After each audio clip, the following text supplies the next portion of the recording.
అన్నకి డ్యూటీ నుంచి వచ్చిన తర్వాత full back pain, legs pain వస్తుంటే ఇంక నేను శాస్త్రి బామ్ రాస్తున్నాను. ఒక పక్క పిల్లలైతే అసలు పడుకోనివ్వట్లేదు. వాళ్ళు అల్లరి తట్టుకోలేకపోతున్నారు పాపం. మా ఇంట్లో ఖచ్చితంగా ఒకటో రెండో శాస్త్రి బామ్ డబ్బాలు ఉండాలి. లేకపోతే మేము ఉండలేము. మొదట ఒక కామెంట్ వచ్చింది. నాకైతే మస్తు హ్యాపీ అనిపించింది. ఇంతకీ ఏంటనుకుంటున్నారా? ఒక సిస్టర్ అయితే కామెంట్ పెట్టారు. శైలక్క మీరు ఏదేసుకున్నా మంచిగా ఉంటుంది. సో రోజుకి ఒక డ్రెస్ వేసుకొని మీ హస్బెండ్ని మంచిగా అట్రాక్ట్ చేసుకుంటున్నారు. సో మీరు చాలా బ్యూటిఫుల్గా ఉంటారు. సో అలాగే మీరు అన్నయ్యని బాగా చూసుకుంటారు. సో మీరు ఇలాగే హ్యాపీగా ఉండాలి అనేసి. నిజంగా ఆ సిస్టర్కి నేనేంటో అర్థమైపోయింది.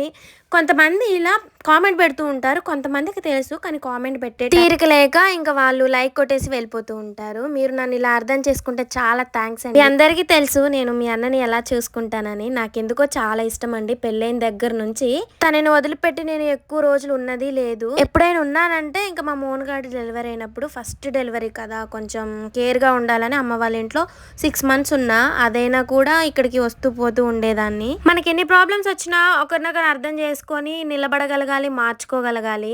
ఆ ధైర్యం అంతా నాకు మీరిచ్చిందే.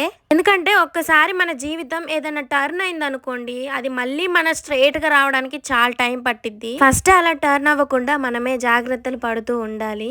ఒక కంట కనిపెట్టుకుంటూ ఉండాలి. ఏ ఫ్రెండ్స్నైనా వాళ్ళు మనలాగే ఉంటారులే అని ఇంటికి రానివ్వడం, మంచిగా ఉండడం, అలా ఉన్నామనుకోండి ఎప్పుడో ఒకసారి ఎదురు దెబ్బ తగిలిద్ది. ఎక్స్పీరియన్స్తో చెప్తున్నాను.